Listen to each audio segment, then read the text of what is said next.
Hey guys, congratulations for your results and अभी CAP round शुरू हो गए हैं ऑलरेडी जोसा के एंड एमएसटी सीईटी के जो कैप राउंड है उनकी जस्ट रजिस्ट्रेशन प्रोसेस अभी शुरू हुई है। तो रिगार्डिंग जैसे मेरा हर टाइम मैं बोलता हूँ मेरी वीडियोस में, I am not here to give you the data, I am here to give you the information.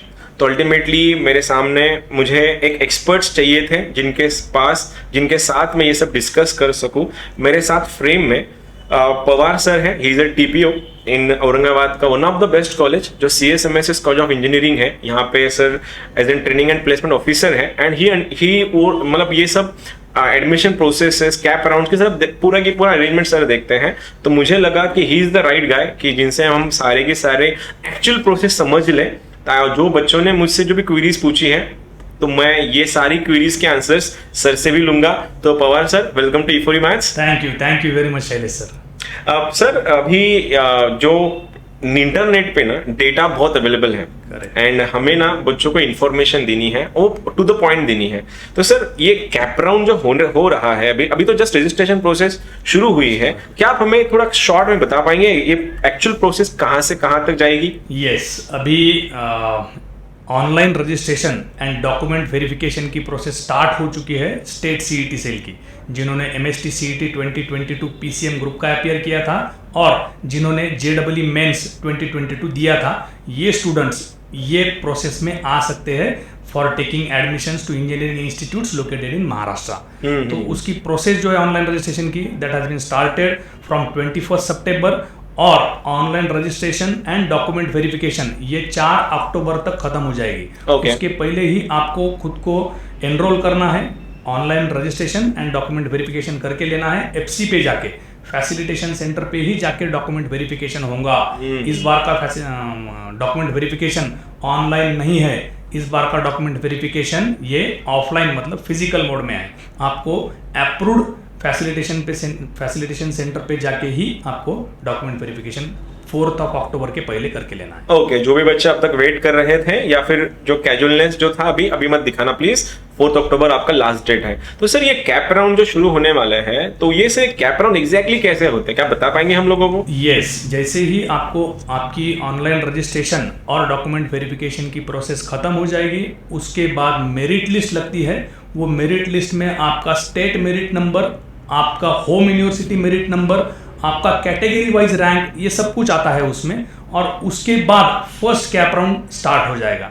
उसके पहले आप एक बार मेरिट लिस्ट में पूरा चेक कर लेना है, अपने डिटेल्स ओके है कैसे है क्या नहीं। और कैप राउंड 1 के लिए आपको रेडी रहना है। कैप राउंड 1 जो है वो 13 अक्टूबर से लेके 15 अक्टूबर तक है, मतलब 13 अक्टूबर से लेके 15 अक्टूबर तक आपको ऑप्शन फॉर्म 1 फिल करना है। ओके, फिलिंग के लिए 2 दिन है। सर ये फिलिंग में जो ऑप्शन हम लोग को पुट करने हैं, जैसे आपने बताया कि कट ऑफ एंड मार्क्स के हिसाब से हम लोग भर देंगे, लेकिन सर इस बार मैं कितना ऑप्शन भर सकता हूँ? यस, सो मिनिमम आप एक ऑप्शन भर सकते हैं and maximum you can go up to 300 options. Oh, 300? Yes. Is it necessary sir कि 300 ऑप्शन भरने चाहिए? नहीं, मिनिमम एक भरा तो भी चलेगा। मैक्सिमम आप 300 तक कितना भी भर सकते हो, 50, 100, 150, 200, 300, कोई दिक्कत नहीं। ओके। और सर लास्ट टाइम हमने एक वर्ड सुना था, ये बेटरमेंट, ये फ्रीज, ये क्या process sir exactly? Correct. For example मैंने ऑप्शन फॉर्म 1 भरा, ऑप्शन फॉर्म 1 में मैंने ऑप्शंस डाले हैं 30। ओके। और मुझे मेरे मेरिट के हिसाब से मेरा 15th नंबर पे जो ऑप्शन था वो लगा। ओके। लेकिन मैं सेटिस्फाइड नहीं हूं, मेरे को ऊपर वाले 10 कॉलेजेस में ट्राई करना है। वो 10 में से अगर मेरे को कौन सा भी लग गया तो I will go for the admission. तो मैं क्या करूंगा, 15 नंबर का जो ऑप्शन लगा है वो मैं फ्रीज नहीं करूंगा, I will go for betterment.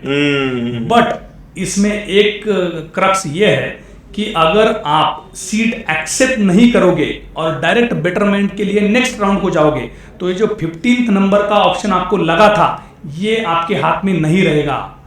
इसके लिए आपको सीट एक्सेप्ट करनी है, 1000 रुपीज के आसपास को गवर्नमेंट का चार्ज है वो भरना है और उसके बाद ही सेकंड राउंड को जाना है। इसका फायदा क्या है, आप सेकंड राउंड को ऊपर वाले ऑप्शंस के लिए भी कंपीट कर सकते हो और ऊपर वाले ऑप्शंस नहीं लगते हैं तो ये 15th नंबर की सीट आपके हाथ में रहेगी, अदरवाइज लॉस हो जाता है बच्चों का सीट एक्सेप्टन्स। ओके। तो अल्टिमेटली सरांनी जे सांगितलं तुम्हाला सगळ्यांना की जे ऑप्शन तुम्हाला मिळतंय ते ऑप्शन ॲक्सेप्ट करून ठेवा, जेणेकरून तुमच्या हातामध्ये एक ऑप्शन राहील. सेकंड राऊंडला जर इन केस तुम्हाला दुसरा ऑप्शन नाही मिळालं, असं नको व्हायला की जे हातात आहे ते ऑप्शन निघून जाईल. त्यामुळे ॲक्सेप्ट सरांनी जे ऑप्शन सांगितलंय तुम्हाला त्यानुसार राहा. आणि मला फक्त ह्यामध्ये इम्प्रोव्हाइज एवढंच करायचं आहे, कारण जे ऑप्शन तुम्हाला जिथे कॉलेजमध्ये जी ब्रांच किंवा जे कॉलेज तुम्हाला नकोच आहे असं कॉलेज तुम्ही ऑप्शन फॉर्म मध्ये टाकूच नका. अगदी कारण जर तुम्ही असं ऑप्शन टाकणार असाल की जे तुम्हाला नकोय, जस्ट बिकॉज तुमच्या मित्राने 40 ऑप्शन भरले तुम्ही 10 ऑप्शन भरताय, याचा अर्थ असं नाही की त्याचे ऑप्शन तुम्ही कॉपी करून ठेवावे. ठीक है, तो सर ने जो बताया वो भी एक बार ध्यान रखना. तो सर ये तो ऑप्शन का मुझे हम लोगों को समझ में आ गया, लेकिन sir what after that. Suppose अगर मुझे कोई नंबर का कॉलेज लगा है एंड मुझे वहां पे एडमिशन ही करनी है, तो मुझे फ्रीज करना है, राइट? फ्रीज करना है. फ्रीज करने के बाद मुझे एक्चुअली क्या प्रोसेस करनी होती है? यस, अगर आपको जो ऑप्शन अलॉट हुआ है अलॉटमेंट में, वो अगर आपको चाहिए तो you freeze through your login, आपके लॉगिन के थ्रू फ्रीज करो, सीट एक्सेप्टेंस फीस भरो गवर्नमेंट की. ओके. और एफसी पे जाके, मतलब फैसिलिटेशन सेंटर पे जाके आप बोलो कि मैंने ये फ्रीज किया है, सीट एक्सेप्टेंस फीस भर दी है. वो भी चेक करेंगे आपके उनके लॉगिन के थ्रू कि आपको लगा है क्या कॉलेज, आपने सीट एक्सेप्टेंस फीस भरी है क्या और आपने फ्रीज किया है क्या. फिर वो भी फ्रीज करके आपको एक लेटर दे देते हैं, अलॉटमेंट लेटर. वो अलॉटमेंट लेटर लेके आप जो कॉलेज अलॉट हुआ है और जिसको आपने फ्रीज किया है वो कॉलेज को जाओ, उनको वो लेटर दिखाओ और एडमिशन प्रोसेस कंप्लीट कर दो. Okay. लास्ट ईयर एक बंदा ऐसा हुआ था कि जिसको अच्छा कॉलेज लग गया, उसी खुशी में उसने फ्रीज करना भूल गया. फ्रीज करना भूल गया, मेरे को लग गया, अलॉटमेंट ले ली हाथ में उसने, अलॉट हुआ है मेरे को. अलॉटमेंट मतलब क्या? आपका एडमिशन नहीं हुआ है. अलॉटमेंट का मतलब है अलॉट हुआ.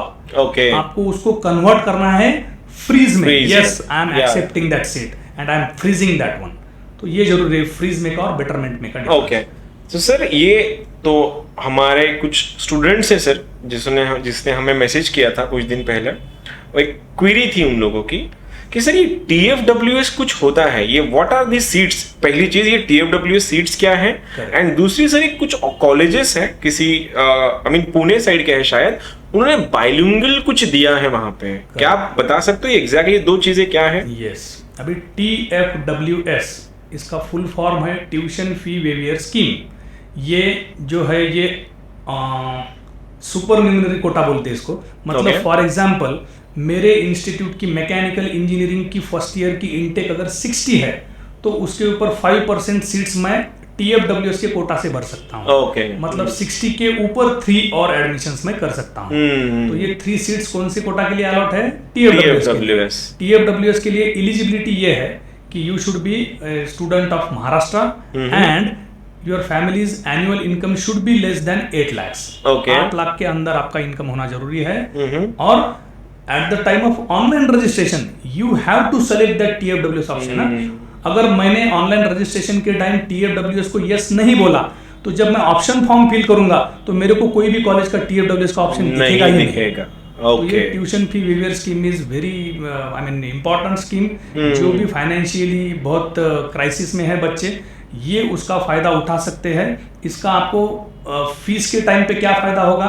फॉर एग्जाम्पल मैं मेरे कॉलेज का उदाहरण लेता हूँ. मेरे कॉलेज की फीस जो गवर्नमेंट ने फिक्स किए वाली है वो है 80,000 रुपीज पर ईयर.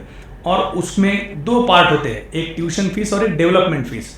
तो समवेयर अराउंड 72,000 मेरी ट्यूशन फीस है और समवेयर अराउंड 8,000 मेरी डेवलपमेंट फीस है. तो 72,000 पूरी फीस आपको वेव की जाती है. आपको ईयरली 8,000 के आसपास ही फीस रहेगी. ऐसा हर कॉलेज का आपको डिफरेंट फीस थोड़ा थोड़ा मिलेगा. ओके. और सर ये ब्रांचेस इन रीजनल लैंग्वेज, मैं बाइलिंगुअल बोल गया सॉरी, वो रीजनल लैंग्वेज कुछ आइडिया है आपको यहाँ पे जो आप बता सकते हो हमें? करेक्ट, ये ब्रांचेस इन रीजनल लैंग्वेज मतलब मेरे को जितना आइडिया है, for example engineering you can do in your mother tongue also. Marathi में भी अभी इंजीनियरिंग AICTE ने एक्सेप्ट किया है. लेकिन सर वर्डिंग्स कितने हार्ड जाएंगे फिर? नहीं, वो हार्ड जाएंगे. स्थापत्य इंजिनिअरिंग म्हणजे सिव्हिल इंजिनिअरिंग होऊन जाईल ना sir. Civil engineering is very यंत्र अभियांत्रिकी. आपण तसे फॅमिलियर आहोत इंग्लिशच्याच वर्ड सोबत, ते कळायला पण सोपे जातात. परंतु एक ऑप्शन दिलेला आहे. इथून पुढे जर विद्यार्थ्याला कोणाला वाटलं की मला माझ्या मातृभाषेत इंजिनिअरिंग करायची आहे, तसे पण ऑप्शन्स आहेत.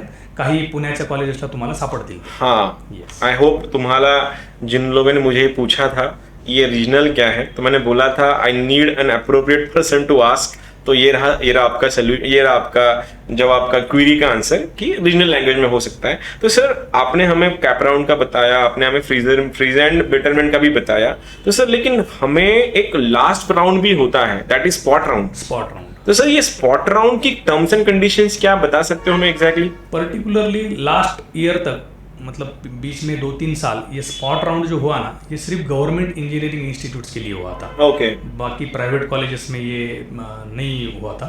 लेकिन कुछ जगह ऐसे होते हैं कि फॉर एग्जांपल मैं फिर से मेरे कॉलेज के बारे में बताऊंगा कि मेरा कंप्यूटर साइंस का इंटेक 120 है, अलॉटमेंट पूरा आया 120, लेकिन रिपोर्टिंग के लिए समझो 6 बच्चे आए नहीं। मतलब वो सीट्स लास्ट रिपोर्टिंग डेट तक भी नहीं आए, मतलब 6 सीट्स वैकेंट है। एट दैट टाइम मैं वो अगेंस्ट कैप सीट्स भर सकता हूँ मेरे वेबसाइट के ऊपर फ्लैश करके कि इतनी वैकेंसीज है, ये स्पॉट एडमिशंस में करवा के लूंगा। Sir is it first come first basis जो आता है उससे मिल जाता है, या उससे भी कोई पैरामीटर्स होता है? उसमें भी मतलब मेरिट लगा के करते हैं, डेट ये डेट तक आके अप्लाई करो, जो आपका मेरिट है उस हिसाब से। तो सर अगर मैंने किसी इंस्टीट्यूट में एडमिशन लिया है मेरा फर्स्ट एंड सेकंड राउंड से, एंड अगर मेरा एडमिशन कंफर्म्ड है एंड देन मुझे पता चल रहा है कि मेरा इससे भी बेटर वाला जो ऑप्शन है जो उनकी स्पॉट राउंड हो रहा है, तो क्या मैं मेरी करंट एडमिशन कैंसिल करके वहां पे एडमिशन ले सकता हूँ स्पॉट राउंड में? करेक्ट, ले सकते हो आप, कोई दिक्कत नहीं उसमें, कोई दिक्कत नहीं। हाँ, आपका जो कट ऑफ डेट है इंजीनियरिंग के एडमिशंस का कट ऑफ डेट, वो कट ऑफ डेट से पहले आप एडमिशन कैंसिल कर सकते हो और आपको जहाँ पे मिल रहा है वहाँ पे ले सकते हो। Okay fine. वो गवर्नमेंट ने जितनी ठहरा के दी वाली फीस है उतनी कटेगी सिर्फ, बाकी की पूरी आपको रिटर्न मिलेगी अगर आपने भरी है कुछ फीस तो। परफेक्ट। तो सर अभी ये जितना भी इंफॉर्मेशन था आपने बहुत अच्छे से हमको समझाया। तो सर ये तो स्टुडंट के लिए था। सर आमचा खूप मोठा क्राऊड हा पॅरेंट्सचे आमचे रीचमध्ये आहे जे बघतात या सगळ्या गोष्टींना। सर माझे पुढचे प्रश्न जे आहेत ते पॅरेंट्सच्या पॉईंट ऑफ व्ह्यूने जास्ती आहेत, म्हणून मी तुम्हाला काही प्रश्न मराठीमध्ये विचारतोय। सर आम्हाला काही स्कॉलरशिप बद्दल सांगा ना, असे काही स्कॉलरशिप असतील समजा, like open SC ST OBC बद्दल आम्हाला कल्पना आहे। सर ओपन मध्ये शिकणारे जे पॅरेंट्स जे म्हणजे मुलं आहेत, अशा मुलांसाठी गव्हर्नमेंटकडनं काही स्कॉलरशिप आहेत का, जेणेकरून आम्हाला थोडेफार आमच्या खिशाला थोडीफार मदत होईल असं? निश्चित निश्चित निश्चित। ओपन कॅटेगरीचे कॅन्डिडेट जे इंजिनिअरिंगला ऍडमिशन घेतात त्यांचं ॲन्युअल इन्कम जर 8 लाखाच्या आत असेल तर त्यांना सुद्धा EBC ही फॅसिलिटी मिळते। EBC तर ती ट्युशन फीसच्या अर्धी येत असते। ओके। फॉर एक्झाम्पल माझ्या कॉलेजची फीस जसं मी म्हटलो 80,000 रुपये आहे, त्यातली ट्युशन फीस ही साधारणतः 72,000च्या आसपास आहे, तर त्याची अर्धी म्हणजे साधारणतः 36,000च्या आसपास तुम्हाला EBC मिळेल। उरलेली जी फीस आहे 44,000 रुपये तर ती तुम्हाला भरायची असते दरवर्षी। ही एक आहे। त्याच्यानंतर ओपन कॅटेगरीच्या कॅन्डिडेटला अजून एक फार चांगली आर्थिक मदत शासनाकडून होते, ती म्हणजे पंजाबराव देशमुख निर्वाह भत्ता योजना। त्याच्यामध्ये विद्यार्थ्याला दरवर्षी राहण्या खाण्याकरता 30,000च्या आसपास रक्कम मिळते। ती फक्त त्याचा क्रायटेरिया काय आहे, तुमचा कॅप राऊंडमधून नंबर लागला पाहिजे, दुसरी की तुम्ही त्या तालुक्यातले विद्यार्थी नसावेत। म्हणजे माझ्या इन्स्टिट्यूटला जर तुम्ही ॲडमिशन घेतलं आणि तुम्ही औरंगाबाद तालुक्यात राहणारे असाल, म्हणजे तुम्ही विसिनिटीत राहता इथे, याचा अर्थ तुमची फॅमिली इथेच राहते, तुम्हाला हॉस्टेलला राहण्याची गरज नाहीये। पण मी समजा औरंगाबाद तालुक्याच्या बाहेरचा आहे, मी परभणीचा आहे, मी बीडचा आहे किंवा मी फुलंब्रीचा आहे, तर मी इथे येऊन हॉस्टेलला राहणार, तर मला हॉस्टेलचा आणि मेसचा असा मिळून एक लमसम 30,000च्या आसपास शासनाकडून मदत मिळते ती पण। अच्छा सर, ही हॉस्टेलची जी 30,000ची गव्हर्नमेंटकडनं आम्हाला जे मदत मिळतीये यासाठी काही क्रायटेरिया आहेत इन्कमसाठीचे? येस, त्याच्याकरता सुद्धा क्रायटेरिया हाच आहे की तुमचं 8 लाखाच्या आत उत्पन्न असावं। दुसरं महत्वाचं, तुमच्याकडे जर शेती आहे वडिलांच्या नावावर तर तुमच्याकडे अल्पभूधारकचं प्रमाणपत्र पाहिजे, म्हणजे 5 एकरच्या आत शेती पाहिजे तुमच्याकडे। शेतीच नसेल तर तुमच्याकडे जॉब कार्ड पाहिजे रोजगार हमी योजनेचं। ओके, रोह योजना म्हणतो ना आपण, जॉब कार्ड पाहिजे। ओके, हे 2 क्रायटेरिया सॅटिस्फाय करायला। अच्छा, 30,000 पर्यंत तुम्हाला हे मिळू शकतं। सर ह्याच्या व्यतिरिक्त आता तुम्ही आम्हाला स्टार्टिंगला जे EBC बद्दल बोललात की आमचे ट्युशन फीसच्या 50% आम्हाला पे करायचे असते, तर सर सेकंड इयरला किंवा फर्स्ट इयरला असं काही आहे की आम्हाला 100% आधी पे करावी लागणार मग आमच्याकडे रिटर्न येणार, की आम्हाला ऑलरेडी काटून म्हणजे कट करूनच पैसे पे करायचे असतात गव्हर्नमेंटला म्हणजे कॉलेजला? याच्यामध्ये कसं आहे सर, नियमानुसार तुम्हाला आधी पूर्ण फीस भरावी लागते। EBC ही तुमच्या अकाउंटला येते। ओके, ती साधारणतः वर्षात म्हणजे ऍडमिशन झाल्याच्या नंतर 5-6 महिन्याच्या अंतराने येते ती तुमच्या अकाउंटला। ओके, तर कॉलेज ही काही पॉलिसी असते की बाबा आधीच भरताना तुम्ही EBCची अमाऊंट आता सध्या भरू नका, जेव्हा EBC तुमच्या अकाउंटला येईल तेव्हा आणून द्या आम्हाला, काही अडचण नाही। असंही काही कॉलेज करतात आणि काही कॉलेज म्हणतात की नाही आधी फुल फीस भरा, ती तुमच्या अकाउंटलाच येणार आहे फीस, तर ती तुम्ही तुमच्या अकाउंटला राहू द्या नंतर, असंही होतं. ओके. आणि सर एक मला व्हिडिओ ऑलमोस्ट आम्हाला थोडा लवकर संपवायचा असतो हा. सर मला 2 प्रश्न अजून एक पडलेत. पहिला प्रश्न आहे, रिसेंटली आम्ही ज्या ब्रांचेस बघतोय ज्याबद्दल आम्ही कधीही ऐकलं नाही. सर ज्यावेळेला माझी इंजिनिअरिंग चालू होती आम्हाला त्याला कोर ब्रांचेस माहिती होतं, mechanical, civil, electrical, electronics, computers. Sir आता जे आम्ही ब्रांचेस ऐकतोय AIDS, MLM, त्यानंतर electrical, electrical and computers, sir हे नेमकं एक्झॅक्टली काय आहे? हा इमर्जिंग एरिया म्हणतोय याला आपण. ओके. की इथून पुढे ज्या टेक्नॉलॉजीज आणि जग बदलतंय, तर जसं तुम्ही आता इलेक्ट्रिकल अँड कॉम्प्युटर इंजिनिअरिंग म्हटले, किंवा इलेक्ट्रॉनिक्स अँड कॉम्प्युटर इंजिनिअरिंग, किंवा मेकॅनिकल अँड कॉम्प्युटर इंजिनिअरिंग, असंही कॉम्बिनेशन आलेलं आहे. ओके. याचाच अर्थ असा आहे की इथून पुढे इंजिनिअरिंग तुम्ही कुठल्याही ब्रँचमधून केली आणि त्याला जर लँग्वेजेसची जोड असेल कम्प्युटर प्रोग्रामिंगच्या, तर that will be a cherry on cake. म्हणजे इथून पुढे ब्रँच स्पेसिफिक इंजिनिअरिंग राहणार नाहीये. You should have that multi disciplinary approach. तुमच्याकडे स्किल्स ह्या प्रत्येक इंजिनिअरिंग फील्डच्या असणं गरजेचं आहे. असं काही बांधील असणार नाहीये की ही इंजिनिअरिंग केली म्हणजे तुम्ही ह्याच क्षेत्रात गेले पाहिजे. तुम्हाला प्रत्येक क्षेत्रात स्वतःला आजमावायचं असेल तर तुम्हाला इमर्जिंग एरियामध्ये सुद्धा इंजिनिअरिंग करता येतील, जसं आर्टिफिशियल इंटेलिजन्स, डेटा सायन्स किंवा मशीन लर्निंग या बाबतीत आपण बोललो. सर आता म्हणजे कम्प्युटर इंजिनिअरिंग करणारा समजा एखादा विद्यार्थी आहे ज्याला कम्प्युटरमध्ये इंजिनिअरिंग करायची आहे, तर अशा वेळेला त्यांनी काय करायचं? कारण सध्या आम्ही जेव्हा आमच्या होमवर्क करतो ह्या गोष्टींचा, आम्हाला कम्प्युटर इंजिनिअरिंग मिळते, आम्हाला AIDS मिळतं, आम्हाला सायबर सिक्युरिटी मिळते, आम्हाला त्यानंतर IT इंजिनिअरिंग मिळते. सर हे ज्या इंजिनिअरिंगच्या ह्या ज्या ब्रांचेस बनल्यात कम्प्युटर रिलेटेड, यामध्ये काही डिफरन्स आहे की आसपास सगळेच भाऊ म्हणजे म्हणतात ना भाऊंड टाईप आहेत, like they are like brothers and I mean siblings, like की हा जवळपास सगळं सेमच आहे? Yes, they are like siblings. जास्त फरक नाहीये. त्याचा बेस हा कम्प्युटर सायन्स अँड इंजिनिअरिंगच आहे. परंतु जसं तुम्ही म्हटले की कम्प्युटर सायन्स अँड इंजिनिअरिंग आणि ब्रॅकेटमध्ये सायबर सिक्युरिटी, तर हे एक त्याला काय म्हणून आपण स्पेशलायझेशन टाईप झालं कम्प्युटर इंजिनिअरिंग. की जसं मेजर आणि मायनर डिग्री जशा असतात ना, major in computer science and minor in cyber security, major in computer science and minor in artificial intelligence किंवा डेटा सायन्स, हे त्यातलंच त्याचाच एक सबसेट असल्यासारखं म्हणूयात आपण त्याला.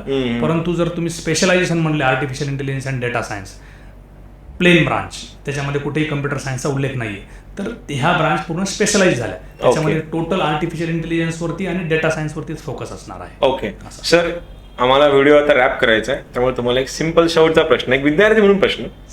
सर उद्याला जेव्हा माझी इंजिनिअरिंग संपलेली असेल आणि जर समजा मी उद्या AIDS किंवा मशीन लर्निंगमध्ये आहे सर, अशा वेळेला किंवा सायबर सिक्युरिटीमध्ये आहे सर, ॲज इन तुम्ही TPO आहात, तुम्ही ऑलरेडी ह्याच गोष्टींसाठी काम करता की मुलांना जॉब मिळावेत आणि तुम्ही फार चांगलं काम करताय, आय मीन आम्हाला माहिती आहे ऑलरेडी ह्या गोष्टी. पण सर तुम्हाला नाही वाटत का की मी जर अशा काही ब्रांचेसला गेलो तर माझा एरिया थोडा कॉन्सन्ट्रेट होऊन जाईल, आय मीन छोटा होऊन जाईल? की जर कम्प्युटर म्हटल्यावरती फुल ब्रांचेस येतात आणि जर मी त्यातल्या त्यात जर मशीन लर्निंगमध्ये आलोय किंवा मी AIDSला आलोय किंवा मी आपला सायबर सिक्युरिटीमध्ये आलोय, तर कम्प्युटरचा तो समुद्रासारखा जो आय मीन अपॉर्च्युनिटीज आहे, मी त्याला सोडून एक छोट्याशा एरियासाठी काम करतोय असं तुम्हाला वाटत नाही का? लाईक मी स्वतःचे ऑप्शन कमी करतोय? नाही, ह्याच्यामध्ये आपल्याला ह्याचे ॲप्लिकेशन्स बघावे लागतील. You name the field, you will find the application of artificial intelligence in that field. हे काही फक्त कम्प्युटर सायन्स पुरतंच मर्यादित नाहीये. मॅन्युफॅक्चरिंगमध्ये, पर्टिक्युलरली ऑटोमोटिव्ह मॅन्युफॅक्चरिंगमध्ये बघा, आर्टिफिशियल इंटेलिजन्स फार जास्त प्रमाणात इन्व्हॉल्व्ह झालेला आहे. आणि डेटा सायन्स तर हे वास्ट फील्ड आहे, म्हणजे प्रत्येक क्षेत्राशी निगडीत हे डेटा सायन्स फील्ड झालेलं आहे. म्हणजे इथून पुढे असं नाही होणार की तुम्ही artificial intelligence, machine learning, data science ह्याच्यातून इंजिनिअरिंग केली आहे आणि तुम्हाला फक्त IT कंपनीतच अपॉर्च्युनिटीज असतील, असं नाही आहे. ते तुम्हाला प्रत्येक फील्ड, प्रत्येक कंपनीत तिथे वाव असणार आहे. ओके, तुमचं स्पेशलायझेशन त्यात आहे म्हणजे तुम्ही त्यातले एक्सपर्ट आहात आणि तुम्हाला प्रत्येक कंपनी येसच म्हणेल असं काय. ओके, सो आय होप तुमचे सर्वांचे जे काही प्रश्न होते मी सरांसमोर मांडलेत आणि मी तर पर्सनली मला फार चांगलं वाटलं, कारण मला ऑलमोस्ट माझे सगळे डाऊट्स क्लिअर झाले. तर सर थँक्यू सो मच, तुम्ही आलात आमच्याकडे आणि आमच्या विद्यार्थ्यांसाठी वेळ दिलात, त्याबद्दल तुमचे मनपूर्वक धन्यवाद. आणि बाकीच्या विद्यार्थ्यांसाठी जे काही तुमच्या प्रोसेस चालल्या आहेत याला प्लीज थोडं सिरियसली करा. ऑप्शन फिलिंग फॉर्म स्वतः करा, जर सरांनी जे डूज अँड डोंट्स तुम्हाला सांगितले त्यावरती थोडं काम करा. आणि ज्या स्कॉलरशिपबद्दलही सर जे बोललेत त्या स्कॉलरशिपचाही विचार करा. आणि इन केस जर तुम्हाला काही क्वेरीज असेल ॲडमिशन रिलेटेड, तर आम्ही सगळे अवेलेबल आहोत, सरही अवेलेबल आहेत, आम्ही रिचेबल आहोत. तुम्हाला जर काही वाटलं तुम्ही आम्हाला विचारू शकता. Yes, sir. Thank you so much. Thanks a lot. Thanks a Thank lot, you, sir. sir. Thank you, Shailesh sir, and all the best to all the All the students. best. Thank you, sir. Thank you.